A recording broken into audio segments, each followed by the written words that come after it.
تو اس جبے کو رکھ کر اس کے وسیلے سے دعا کرنا، اللہ تمہیں کامیاب کرے گا۔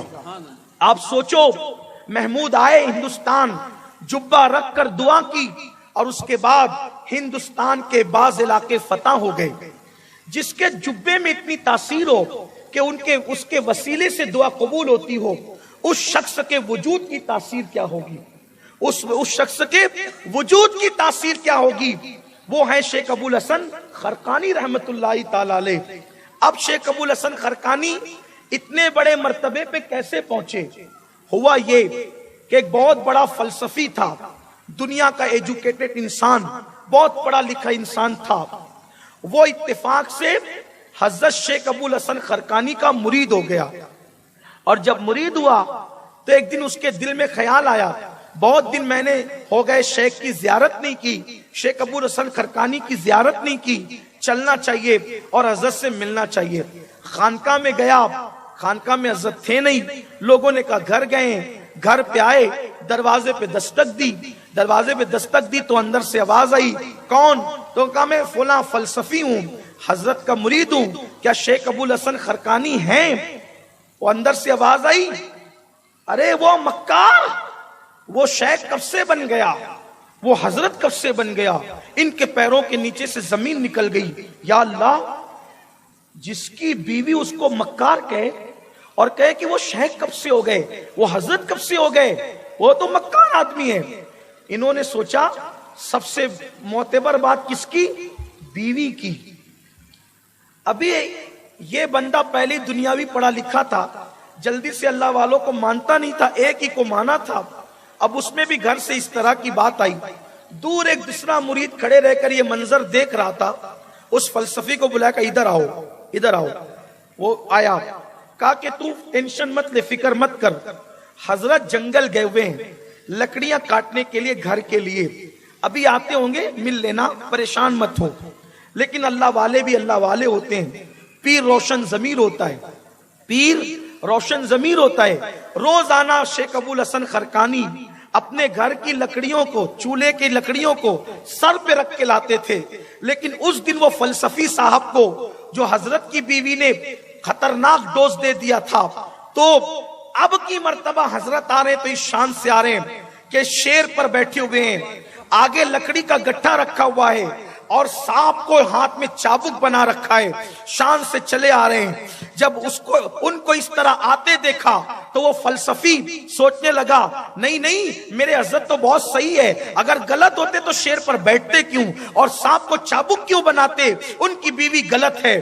آیا، پیر چومے، ہاتھ چومے، سرکار ایک بات کہنا چاہتا ہوں۔ کہا بولو حضرت، آپ کے گھر گیا تھا، آپ کی بیوی تو آپ کو مکار کہتی ہے اور کہتی وہ حضرت کب سے ہو گئے، وہ شیخ کب سے ہو گئے، وہ بزرگ کیسے ہو گئے، وہ تو مکار ہے مکار۔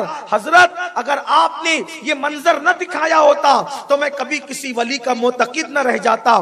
حضرت آپ پہلا ایک کام کریں، اس بدبخت عورت کو اپنے گھر سے نکال دیں، اس کو طلاق دے دیں، ورنہ لوگ آپ سے بدزن ہو جائیں گے۔ شیخ ابو الحسن خرقانی نے مسکرا کے کہا، خاموش رہو، وہ میری بیوی ہے، وہ میری شریک حیات ہے، اور سنو یہ جو تم منظر دیکھ رہے ہو کہ میں شیر پہ بیٹھ کر اور سانپ کا چابک بناتا ہوں، یہ مرتبہ مجھے نماز روزوں کی وجہ سے نہیں ملا، میری بیوی کے ظلم پر میں نے صبر کیا، اللہ نے مجھے یہ مرتبہ عطا سبحان اللہ، سبحان اللہ، یہ مقام عطا فرما دیا۔ سبحان اللہ، سبحان جو اللہ، نفل عبادتوں سے مرتبہ نہیں ملا، وہ بیوی کی تلخیوں پہ صبر کرنے سے ملا، یہ ہے۔ اور جو دوسری اور آخری بات اختتام کو پہنچتی ہے وہ یہ ہے کہ یاد رکھنا کہ جب بھی بیوی آپ کا دل دکھائے گی تو آپ کے مرتبے بڑھیں گے، اور اگر اللہ نہ کرے آپ سے بیوی کا دل دکھ جائے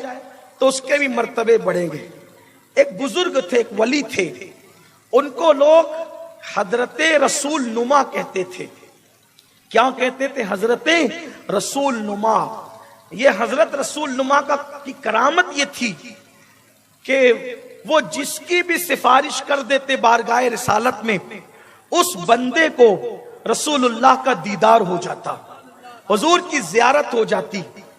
اب وہ سب کو زیارت کراتے تھے، جو آتا تھا سرکار رسول نما ہمیں زیارت کرائیں، وہ سفارش کرتے سرکار میں خواب میں زیارت ہو جاتی, دعا کرتے زیارت ہو جاتی, نظر ڈالتے زیارت ہو جاتی. ایک دن ان کی بیوی نے کہا حضرت رسول نما سے, حضرت سب کو زیارت کراتے ہیں, مجھے بھی تو ایک دن زیارت کرائیں, حضور کی زیارت میں بھی کرنا چاہتی ہوں. انہوں نے کہا ٹھیک ہے, بہت اچھا, میں تمہیں زیارت کراتا ہوں, لیکن اس کے لیے ایسے سستی زیارت نہیں ہوگی, تمہیں اس کے لیے کچھ کرنا پڑے گا. کیا کرنا پڑے گا؟ کہا کہ جب تمہاری میری شادی ہوئی تھی تو شادی کے دن نکاح کا جوڑا جو تم نے پہنا تھا وہی جوڑا تم کو پہننا پڑے گا, اور اس دن جیسی چوڑیاں, جیسا سنگھار کیا تھا ویسے ہی سنگھار کرنا پڑے گا, تب تمہیں حضور کا دیدار ہوگا. اس نے سوچا چلے بھائی, بال سفید ہو گئے, بڑھاپے سے چہرے پہ جھریاں پڑ گئی, لیکن دیدار حضور کا جو کرنا ہے, عام طور پہ اس دور میں بھی اور ابھی بھی شادی کے جوڑے لوگ سنبھال کر رکھتے تھے. آپ کے یہاں بھی ہوں گے, جو نکاح کے ٹائم آپ نے پہنا ہوگا تو آپ کے گھر پہ بھی وہ شادی کا جوڑا سنبھال کے رکھا گیا ہوگا. یہ بڑی یادگار دن ہوتا ہے نا شادی کا دن, تو لوگ سنبھال کے رکھتے ہیں. آپ کے یہاں بھی ہوگا, اہل منبر نے بھی سنبھال کے رکھا ہوگا کہ بڑی بڑی محبتوں کا دن ہوتا ہے نا آج کا دن. تو اس نے سنبھال کے رکھا تھا بڑھاپے میں شادی کا جوڑا, حضور کے دیدار کی لالچ میں پہنا, چوڑیاں پہنی, دلہن کی طرح سنگار کیا. انہوں نے دیکھا حضرت رسول نما نے پوری سج دھج کے دلہن کی طرح بیٹھ گئی. وہ اپنے بڑے سالے کے پاس گئے, کہا دیکھا تمہاری بہن کو کیا سوجا ہے؟ کہا کیا ہوا؟ ایک بار آ کے دیکھو تو صحیح کیا ہوا ہے. ان کے بڑے سالے آئے, دیکھا کہ یہ گھونگھٹ ڈال کر, چہروں پہ جھریاں, بڑھاپے کا اضمحلال اور بن سنور کر بیٹھی ہے. اب بڑے بھائی تھے, تیش میں آ گئے, تیور عروج پر آ گئے, خوب ڈانٹا, بدبخت, بڑھاپے میں سدھرتی نہیں, اور تو نے یہ کیا رنگ نکال رکھا ہے کہ تو بڑھاپے میں دلہن بن کر بیٹھی. خوب ڈانٹا, خوب ڈانٹا, خوب ڈانٹا.